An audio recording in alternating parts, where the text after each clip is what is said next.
volume here, so I'm not sure what it's going to do. But I wanted to say a little bit to my parents, but I thought it might be a little bit too hard without breaking down and crying. So I had a song that was really on my heart. I've heard this song for a couple years now, and I just thought it would be special to sing it to them. So this is not professional, but I passed out the words because in case you can't hear me, you who are parents, and I'm sure you'll understand, okay?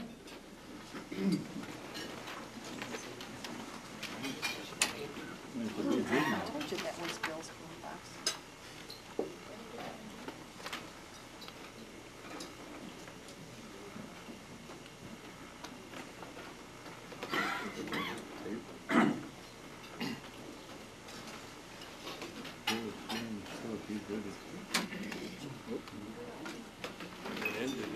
Another very close friend was Ross Henry from Michigan.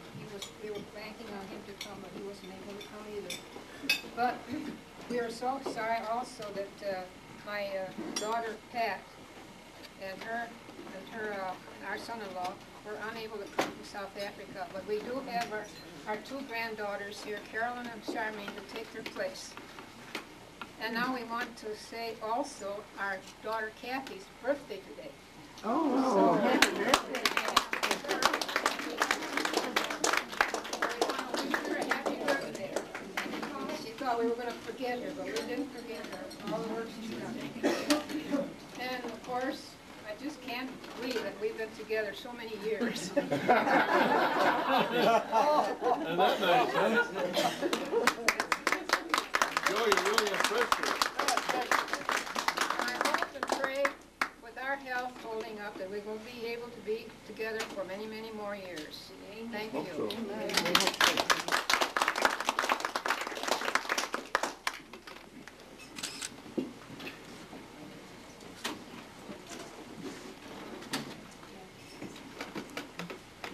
Quite ready here. Dad, you can sing. Well, once again, I'd like to thank everybody for coming. The people whom Helen mentioned, they're all in our age, you know, and life has many misfortunes there. This time I want to take a few moments as impelled by His Eminence's speech the last couple of days at Rose Garden Cemetery. Whatever it is, cemetery. Now in my day, in our day here, those of us who know what I mean, the syphilis disease was dishonorable conduct. It was misconduct, and it resulted in a DD, dishonorable discharge. I have an article here that's too long to read, but it says, "Are you better off than you were?" 1945 and 47. It's very nice. It's by a younger person, I can tell that. For example, doctors made house calls for $4 a visit. Nobody had credit cards and all the rest of it. The U.S. had $27 billion in gold. The United States had 6.6 of the population of the world, half of the gold. Farmers were making a living on 80 acres of land. Now you have to have a $600,000 or $700,000 investment in tools and land and so on. But the big thing, I want to get back to His Eminence there with that national spectacle. In our day, imagine somebody, even at our level, hauling a syphilitic savage into the prominence of the so-called news media and honoring him like that. It was dishonorable, and it was your own misconduct. You got the syphilis. Nobody gave it to you without your consent. So that's what we have today. So in our little world here, I want to show what type of men we were. And other people think that we're dead. Now the first one I see over here is this man here in the gray jacket. He's sort of a brother-in-law to me, whatever the right?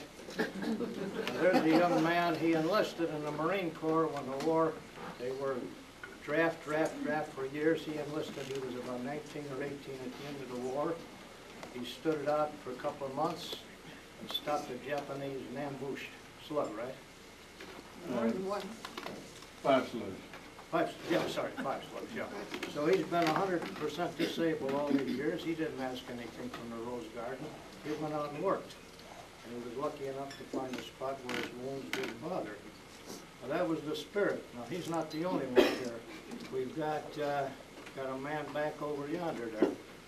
He's from a German family. His father was a soldier in the German army in Southwest Africa, and the rest of it, he lasted just most of the whole war. And he was a BAR man in the front lines. And if you live longer than 20 or 30 days there, you're doing pretty well.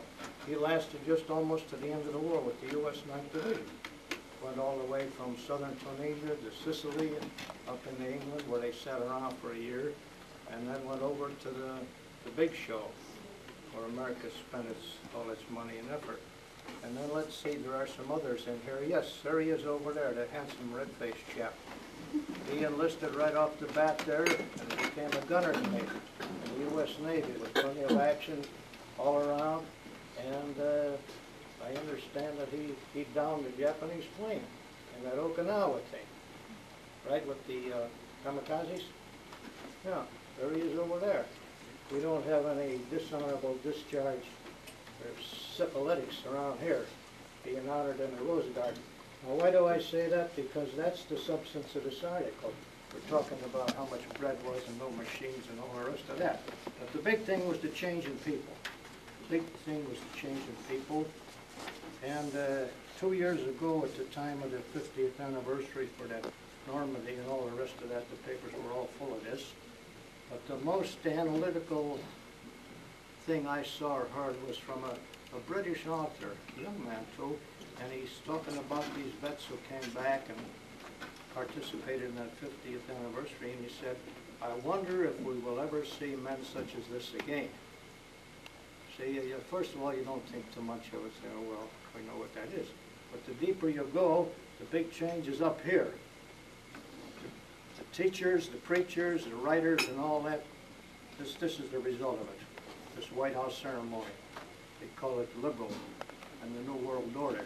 Well, okay, that's all I want to say about that. And here's another thing, too. Helen was listening to one of these preachers on Sunday morning a week or two ago, 2 or 3 weeks ago. He's much better than the run-of-the-mill Kennedy from Coral Gables? Coral Ridge, Florida. Yeah, he's good. Yeah, so what does he say? The last 10 minutes, that's when they slip it in, was all one world order. Was all one world order. And then the idea was that you must protect Israel from the terrible Arabs. And I told Helen, I said, my God, here we are back in the 1939s before the war, which we remember very well. Hate Germany, the Huns. Calling them Huns, when the real Huns are the ones instigating this. Hun is yellow race, Mongols. Calling the Germans Huns. So I thought, well, there we are. We're right back where we were 50 years ago. And they've got this thing going so that they've already inflamed the Arab world. They bombed, they blew up the new plant that Iraq was manufacturing, building about 12 years of Palestinians, 10% of whom are Christians. And why do I tell you that now? That'll be last, because here's the guy, here's one of these Sephardims from that place in India that started the Tugs on the west coast there. Here's one here who made millions plotting the whole thing. He was a top-notch lawyer, comes over here, Abraham, A.B. Sophir, and he writes all the memos deceiving Reagan and written by the Mossad. That's the Israeli intelligence, telling how bad the Arabs are and you got to do something about it, the Libyans. So based on that, Reagan O'Case, who didn't really know what it was, but he wasn't too, really, I don't think he was 100% convinced. He signs the order for the air attack on Gaddafi, killed his daughter and all that. And that legal guy in the State Department writing all these memos, and he resigns from the government. And he goes over to the same people, the Arabs, the Libyans, and tells them he can straighten it out, $3 million, which he does. There you are. That's what controls your thinking. Abraham Sophir, a powerful Washington insider, lobbied for U.S. military and economic strikes against Libya, and then turned around and asked Libya for a payoff to fix the problems with the U.S. Now he's got an official slap on the wrist for that. So you wonder why the U.S. is hated all around the world. And they're getting you taught to the 99 or more Americans out of 100, and all this whole Arab world is bad. There it is. Well, that's I think that's. Have you got your thing finished over there? So your grandchildren are going to pay the price. As we did, these men here, those of us, what did we do? We destroyed white Christian Europe. We destroyed it. And we were part of it. Some of us were. And those who fought out in the West, that's a completely different war that we can defend. We were attacked. On a lighter note. On a lighter It might be off key, but on a lighter note. Okay.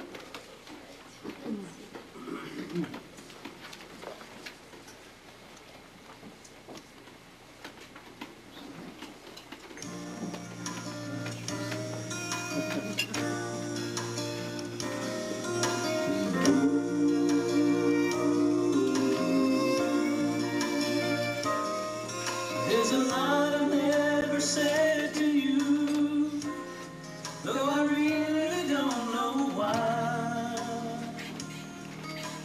Maybe I thought that you would laugh, maybe I knew that I would cry. But you invested everything without any guarantee. Tried your best to raise me right, praying one day that you'd see it was worth it all. You didn't waste your time, everything that you went through for this life that I call mine, and you were always there to pick me up when I would fall. I hope that you can say it's worth it all.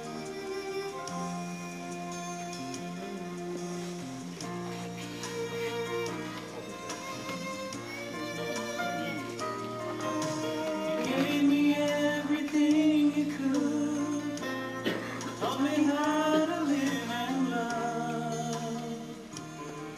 And if I had the things I needed, I had more than enough.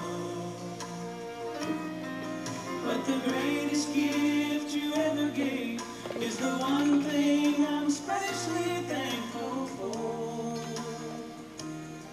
You taught me about Jesus, and now I can say for sure it was worth it all.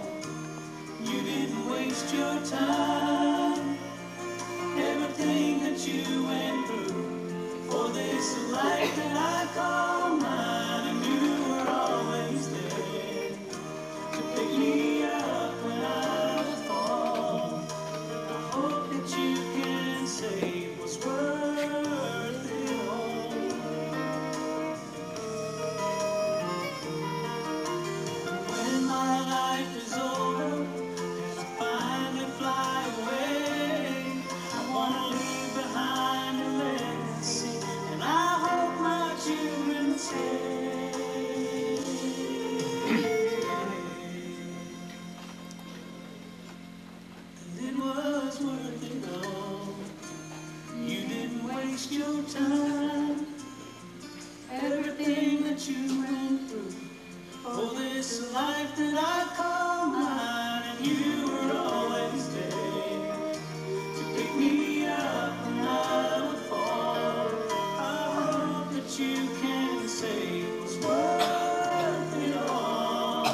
she's going to say a little bit about Mom and Dad anyway. This is Ken Bonser. A few words about Mom and Dad. 50 years a kid. And did you notice the expression on Joe's face as to what does this clinking mean? You know, this great joy of innocence overcame him, and finally, through coaxing from nearby associates there, he gave his wife his kiss. Now that reminds me, first of all, of a story that I don't think any of you know, but it's on good authority, I assure you. You didn't know that Joe's secret endeavor in life was to be a football coach. Now, and he knew enough that if you're going to be a football coach and be successful, you should graduate from the football school of all football schools, Notre Dame. And so, in the summer of his junior year in high school, he applied, as he had to do at that time, to enter Notre Dame. And so they gave Joe the entrance exam. There were 50 questions. And he got through them pretty well until he came to the 50th question, which was a rather noxious question called, what's what? And what's what? How can he answer that? So he skipped it because he was doing so well on all the other 49. Well, later in the summer, he was notified by Notre Dame that he did rather well on the test, but not well enough, and he would not be granted entrance into Notre Dame because he missed the most important question of all, what's what? Well, that was disappointing, but he was determined. And the following year, when time came to again enter or take the test, he again sat for that test, and there it was again, number 50. So he wrote something down this time.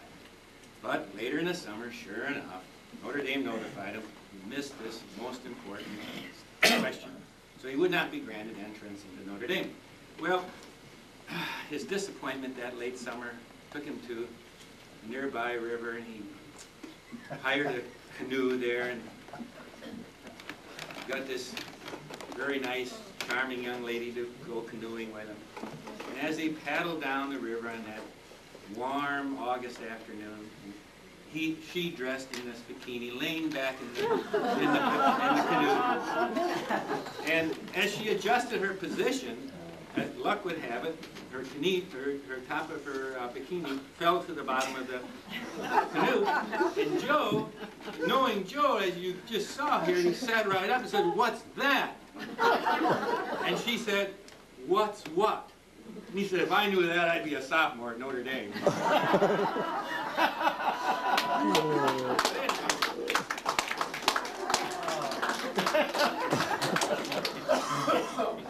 Into the army this man went, as you know, and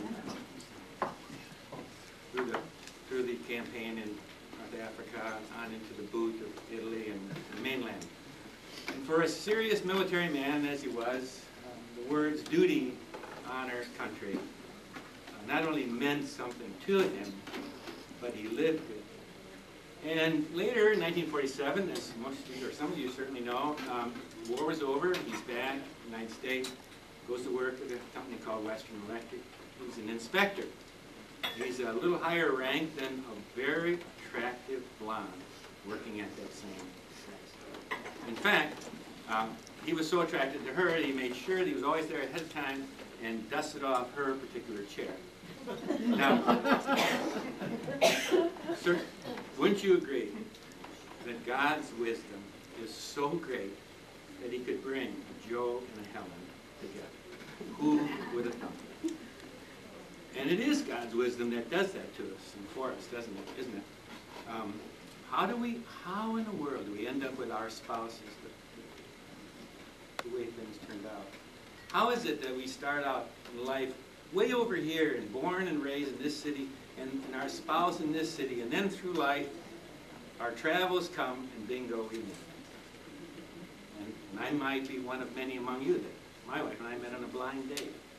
And it turned out my brother did too, and my sister, and my brother, and my son and my daughter, and my niece and my two nephews. Isn't it amazing? Isn't it amazing? But the one thing I want to share with you that has meant so much more to me, that I know more personally about, is duty, honor, country that both of them have expressed in a particular love that affects us or will or maybe already has, every one of us. And that is, as we are growing older, we experience a member of our family that is having a particular trouble enough that somebody has to take him or her into our home. And that's rather disruptive, especially when we have grown older and have formed our habits so well that we now bring somebody else into our house. And Joe and Helen did that. Joe and Helen brought in her sister Sigrid. And if you know Sigrid, if you did, you know that this is not a pleasant operation. Sigrid was a difficult person to be with and to certainly serve in the capacity that two loving people only could do. And for 3 years, they did it. They lived the life that God wants us to live. When he puts us here and says, you serve until I call you home. And whether it's 65 or 70, it doesn't matter until I call you home. And they demonstrated in full view of me, because I was there in their home. I visited with Sigrid. I met Sigrid, and I can testify. That was a difficult woman, but their love for their fellow human being in that case was so evident. And so, duty, honor, country, both have lived that spirit. And I applaud them, and I'm glad I am a friend of theirs. And I think you ought to be, and I'm sure they ought to be.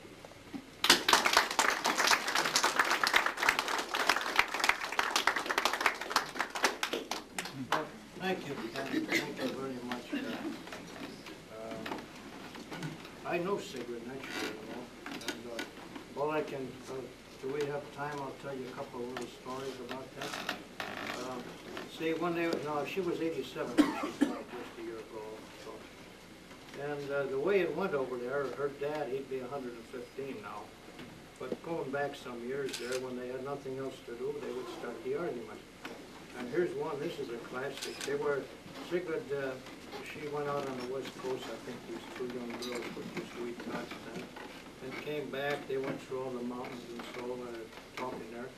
And Sigrid's talking about the mountains and it's rocky. She says, oh, there's more rocks over in Sweden, see, than in the United States. So her dad says, no, there's much more rocks over here. You'd think there would be some other things to talk about, but boy, that right there. So I can tell you many more. And then Helen's mother, she was a good sturdy one also. So they sold their farm, had an auction sale, and came to Chicago, bought a Queen Anne bungalow on Parkside and Diversity, which is in general towards not too far from the airport. The O'Hare wasn't there then, but out that way. It was a small airport. And so she went over, they were having pains, Matt and Mary. So they went over to the medical clinics were just starting about 1953. It was a new thing there. And she goes in there with Matt, and I don't remember what the ailment was, but anyhow, he took a whole 16-ounce bottle of mineral oil. He downed that, and that cured him. That was after they paid $5 for the visit. And so this doctor, he's telling Matt what to do. I don't think it was for that, something else. And Mary is sitting right there. She said, no, I don't do it that way. So the doctor, he was from Germany, and he was a real businessman, good doctor. So he said, Grandma, if I were you, I'd open up my own place and take in customers. So you see that? You're right. In other words, that just shows what this 3 years and more actually was there. But, I did want to say one more little thing which I forgot, and I was trying to make that story short there. That remember now this syphilis thing there, they were not military, they were civilians, and Roosevelt was the president. The one is all talking about the third world and help them in this. He's the one who sanctioned all that, plus many other things. He was president at that time. And one good thing about that, at least with Rosenville, we know what he did with the money and all the rest of that. He really put us on the road to bankruptcy. But he wasn't a pot-smoking, cocaine-snuffing, professional draft dodger, or professional. He was organizing riots against that. And he was also a Israel first, and the other one, now it's Red China first. Roosevelt wasn't quite that bad, so in that 50 years, you see how things have changed. Yeah.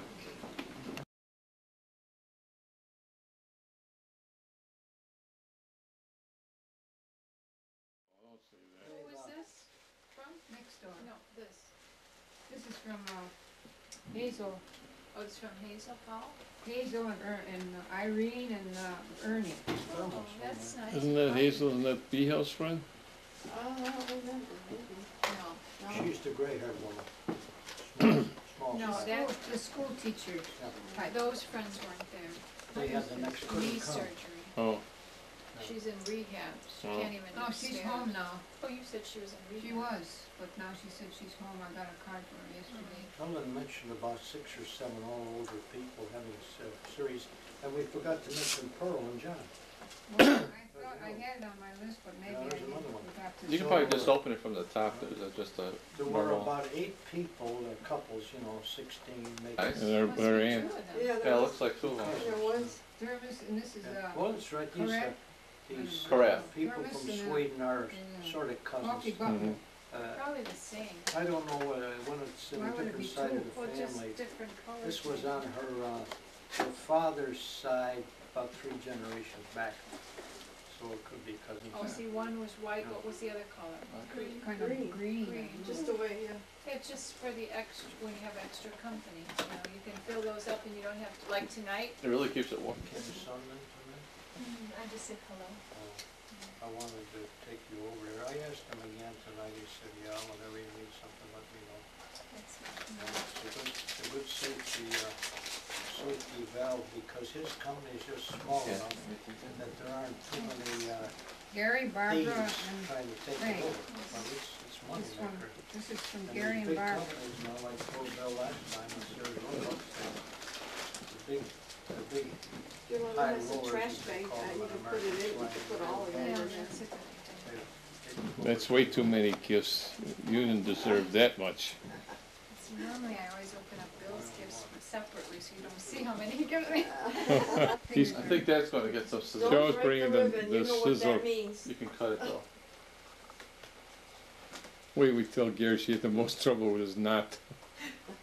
Barbara probably did it. I had good fingernails, but they don't. Oh, you'll break them. Yeah, better try some. I had trouble, all my You fingers, see they'll how break cute all the your time. Colton looks now, he's got a real short haircut, because Gary tried to cut his hair, did you hear Oh, about it? man, It's did he so hard. butcher them? My And he- fingernails aren't. It was like catching, you know, He's- so he changed the, Photo frame. Oh, Oh. oh, look at that. Isn't that Oh, It beautiful? says Oh. 50th. Oh, my. Perfect. Who was that gave us that other wooden frame? Not wood. Just a couple weeks ago.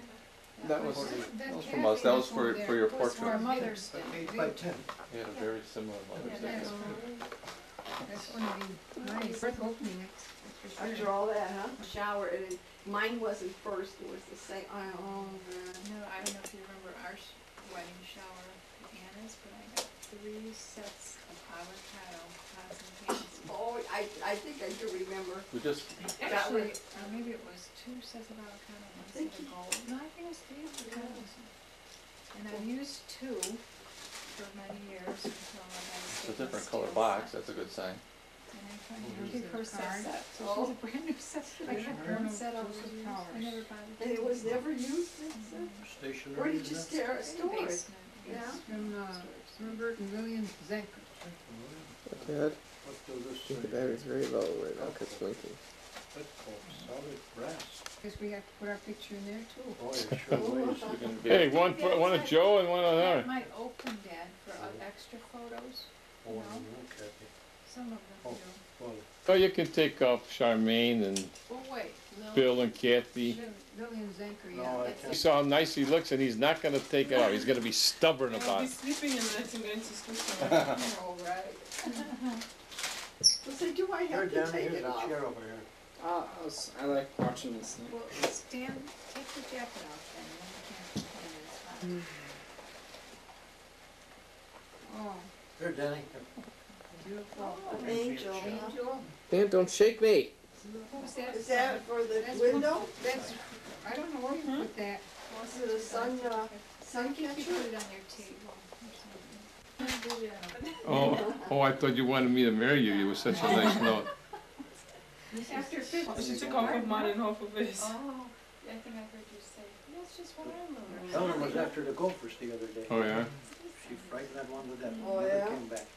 Yeah. In what basement? Right. Except After a when while, Derek, you'll find they what go to, happened. you know, like, I Yeah, don't know. we they bought, say I you get brought the taps, I caught one on trap, but I guess that mouse didn't they like it. ignored the other, so we bought that rat, that mouse That's when it was pellets. real cold out. And they won't touch. Oh my, Did you look at the front? I gotta look at the, turn it around, what it is. Joseph.